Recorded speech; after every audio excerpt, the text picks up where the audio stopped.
Hello everyone, class 12 के the interview chapter से लिया गया एक क्वेश्चन इस वीडियो में हम डिस्कस करेंगे। सो द क्वेश्चन है what are some of the positive views on interviews. एक बहुत ही इंपॉर्टेंट क्वेश्चन है जिसे इस वीडियो में हम लोग डिस्कस करेंगे। इस वीडियो में आंसर्स देखने से पहले मैं आपको कुछ इंपॉर्टेंट बातें बता देता हूँ।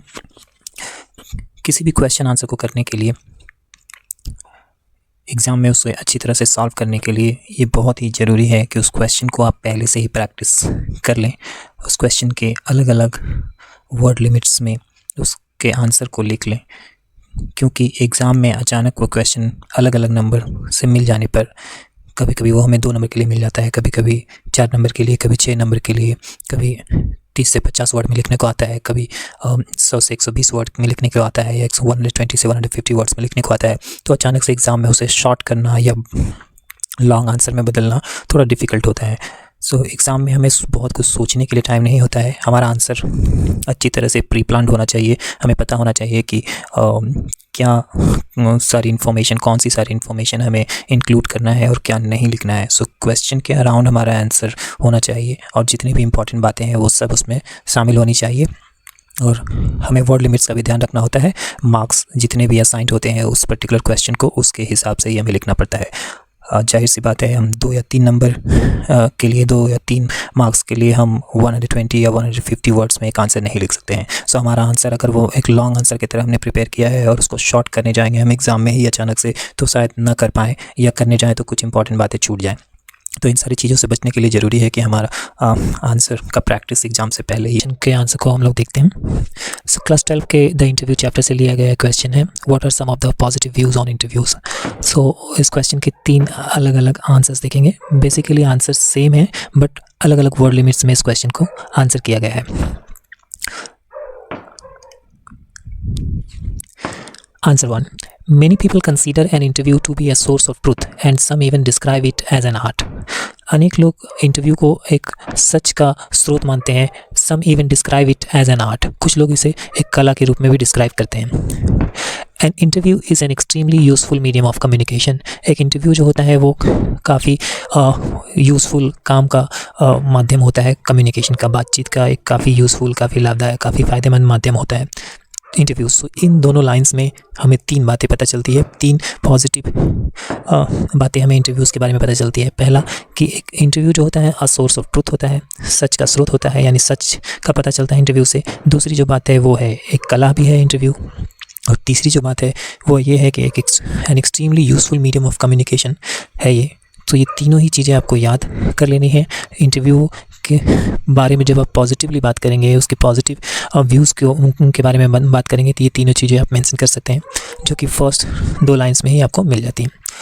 उसके बाद है according to Denis Brian our most vivid impressions of our contemporaries are through interviews. So Denis Brian के अनुसार, डेनिस ब्रिया का मानना है कि हमारी जो मोस्ट विविड, सबसे ज़्यादा तरोताज़ा और क्लियर जो इंप्रेशंस होते हैं, ओपिनियन होते हैं, जो व्यूज़ होते हैं हमारे कंटेम्प्रेरीज के बारे में, हमारे जो समकालीन लोग होते हैं उनके बारे में जो जानकारी होती है, जो इंप्रेशंस या ओपिनियंस होते हैं, व्यूज़ होते हैं, वो इंटरव्यूज़ के माध्यम से ही होते हैं। Most of the important information usually reaches us through one man asking questions of another in an interview. सो ज़्यादातर जो इम्पॉर्टेंट जानकारी मिलती है, जो हम तक पहुंचती है सामान्यतः, वह इस तरह ही पहुंचती है कि जब एक व्यक्ति दूसरे व्यक्ति से कोई सवाल पूछता है और दूसरा व्यक्ति उस सवाल का जवाब देता है, और यही यूजुअली इंटरव्यू में होता है। और ये जो मीडियम है, इस मीडियम की वजह से हम तक बहुत सारी इम्पॉर्टेंट इन्फॉर्मेशन सामान्यतः पहुँचती है। आगे है an interviewer possesses the power of extracting the truth. So एक इंटरव्यूअर के पास क्षमता होती है, ताकत होती है एक्सट्रैक्ट करने की, निकाल बाहर करने की, सच को निकाल बाहर करने की क्षमता होती है, उसके पास पावर होती है, ताकत होती है। और important information from important influential people. So important information निकाल सकता है, वो सच निकाल सकता है। इम्पॉर्टेंट और इन्फ्लुएंशियल जो पीपल होते हैं उनसे इंटरव्यूअर क्वेश्चन करके जानकारी या सच बाहर करते हैं, सच निकालते हैं। And this method of bringing out the truth, और ये जो तरीका होता है सच बाहर लाने का, gives the interviewer a position, एक ऐसी पोजीशन देता है इंटरव्यूअर को, of unprecedented power and influence, एक अभूतपूर्व ताकत और प्रभाव की का पोजीशन देता है। अनप्रेसिडेंटेड मतलब something that has not been known before, ऐसा जो चीज़ पहले हम जिसे नहीं जानते हैं, जो अभूतपूर्व होता है, बेमिसाल, बेजोड़, अद्वितीय। तो ऐसा पावर और इन्फ्लुएंस देता है इंटरव्यूअर को। ये जो सच बाहर निकालने की जो क्षमता होती है इंटरव्यू में, इस पावर की वजह से इंटरव्यूअर को एक ऐसी पोजीशन मिलती है, unprecedented power, a position of unprecedented power and influence. So यही लॉन्ग आंसर के रूप में आप ये सारी बातें मेंशन करनी है, जिसको आप एक लॉन्ग आंसर के रूप में लिख सकते हैं। इसी आंसर का एक शॉर्टर वर्जन है जिसे हम आंसर 2 में देखेंगे। Those who talk positively of an interview describe it as an art, a source of truth and an extremely useful medium of communication. So इस एक सेंटेंस में ही तीनों बातों को हमने कह दिया कि इंटरव्यू जो है एक आर्ट है, अ सोर्स ऑफ ट्रूथ है and an extremely useful medium of communication है। सो जो लोग पॉजिटिवली बात करते हैं इंटरव्यू के बारे में, वो इसे एक आर्ट बताते हैं, कला बताते हैं, सच का स्रोत बताते हैं और एक extremely useful medium of communication बताते हैं और काफ़ी फ़ायदेमंद मीडियम माध्यम बताते हैं कम्युनिकेशन का, बातचीत का। Denis Brian attributes most vivid impressions of our contemporaries to interviews. So Denis Brian जो है वो बताते हैं कि जो मोस्ट विविड इंप्रेशंस है हमारे कंटेम्प्रेरीज का, वो इंटरव्यूज़ की वजह से ही है। Most of the important information usually reaches us through one man asking questions of another in an interview. So ज़्यादातर जो important information होती है वो एक व्यक्ति के दूसरे व्यक्ति से सवाल पूछे जाने से ही हम तक पहुंचती है। यानी एक व्यक्ति जब दूसरे व्यक्ति से किसी इंटरव्यू में सवाल करता है और दूसरा व्यक्ति उसका जवाब देता है तो महत्वपूर्ण जानकारी बाहर निकल कर आती है। This aspect of an interview accords the interviewer a position of unprecedented power and influence. और ये जो पहलू होता है इंटरव्यू का, वो इंटरव्यूअर को एक अनप्रेसिडेंटेड पावर एंड इन्फ्लुएंस की पोजीशन देता है। अनप्रेसिडेंटेड का मतलब वही अभूतपूर्व, विलक्षण, अद्वितीय, बेजोड़, बेमिसाल। तो ऐसी पावर, ऐसी शक्ति और ऐसा इन्फ्लुएंस का पोजीशन देता है इंटरव्यूअर को। कौन सा पहलू? सच को बाहर निकालने का जो पहलू होता है इंटरव्यू में, उस वजह से, उस कारण से इंटरव्यूअर को एक इम्पॉर्टेंट पोजीशन मिलता है। और वो पोजीशन कैसा है? A position of unprecedented power and influence. So ये कुछ इंपॉर्टेंट फ्रेजेस हैं जिसको अगर आप याद कर लें तो बहुत ही अच्छे तरह से आप एक कॉम्पैक्ट आंसर एग्जाम में लिख कर आएंगे। कभी कभी हमें इससे भी छोटे आंसर की ज़रूरत पड़ती है जो मुश्किल से 2 या 3 नंबर के लिए होता है, तो इसका एक शॉर्टर वर्जन है और जिसमें लगभग सारी बातें इंक्लूड की गई हैं। सो आंसर 3 को देखते हैं।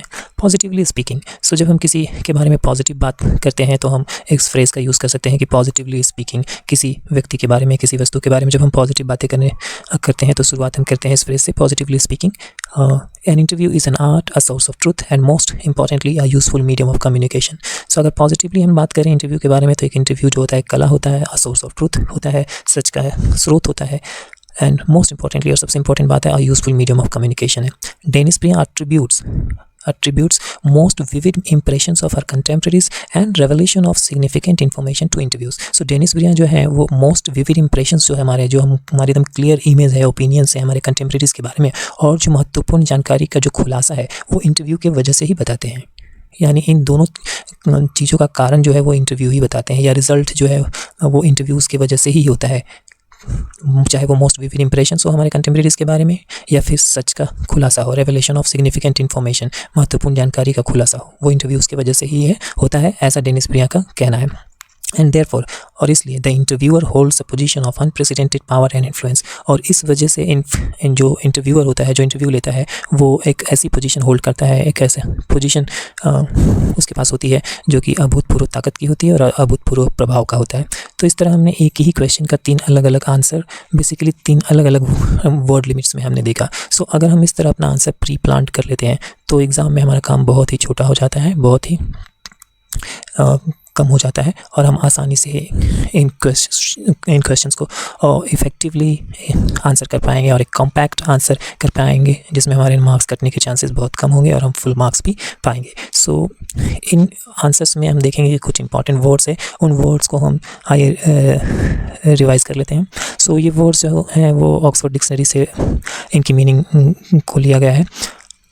अनप्रेसिडेंटेड का मतलब होता है दैट हैज़ नेवर हैपेंड और बीन डन और been known before. So something that has never happened और नेवर बीन डन और नेवर बीन नोन बिफोर, कुछ ऐसा जो कि पहले कभी नहीं हुआ है या नहीं किया गया है या नहीं जाना गया है, सो उसे कहते हैं अनप्रेसिडेंटेड। अगर हिंदी में कहें तो वही अद्वितीय, बेमिसाल, बेजोड़। कंटेम्प्रेरी का मतलब होता है belonging to the same time. आप जिस समय में हो उसी समय में अगर कोई व्यक्ति है तो वो आपका कंटेम्प्रेरी है। Belonging to the present time, जो प्रेजेंट टाइम से बिलोंग करता है वो कंटेम्प्रेरी है। जो चीज़ें प्रेजेंट टाइम में है, जिस समय में आप हो उसी समय में वो भी चीज़ें हैं या व्यक्ति हैं तो वो कंटेम्प्रेरी कहलाती हैं। विविड का मतलब होता है क्लियर, स्पष्ट। इंप्रेशन जो होता है वो छवि को कहते हैं, अगर ओपिनियन को कहते हैं। एन आइडिया और an opinion that you get about someone और समथिंग, एक ऐसा आइडिया और एक ऐसा विचार जो आप किसी के बारे में पाते हैं, किसी व्यक्ति या वस्तु के बारे में, इंप्रेशन कहलाता है। पोजेस का मतलब होता है हैव या ओन। पोजेस मतलब किसी चीज़ का स्वामी होना, किसी चीज़ का मालिक होना, उस चीज़ को रखना, उस चीज़ का आपके पास होना, ये पोजेस कहलाता है। एक्सट्रैक्ट का मतलब होता है निकालना, बाहर निकालना, टू टेक आउट या पाना, obtain, get, to get something with difficulty, कठिनाई से कुछ पाने को या निकालने को बोलते हैं एक्सट्रैक्ट करना। अट्रीब्यूट का मतलब होता है to say or believe that something is the result of a particular thing. So ये कहना या ये मानना कि एक चीज़ जो होती है वो दूसरे किसी चीज़ की वजह से होती है। सो ये अट्रीब्यूट होता है, कारण बताना जिसको कहते हैं हम लोग, कि ये चीज़ पहली चीज़ दूसरी चीज़ की वजह से हुई।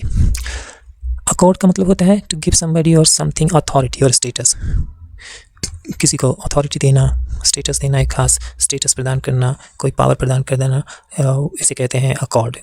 टू गिव समबडी और समथिंग अथॉरिटी और स्टेटस। रेवलेशन का मतलब होता है खुलासा, disclosure, an act of making people aware of something secret and surprising, कुछ आश्चर्यजनक, कुछ रहस्यमय लोगों को जब हम बताते हैं तो वो चीज़ कहलाती है खुलासा, डिस्क्लोजर या रेवलेशन।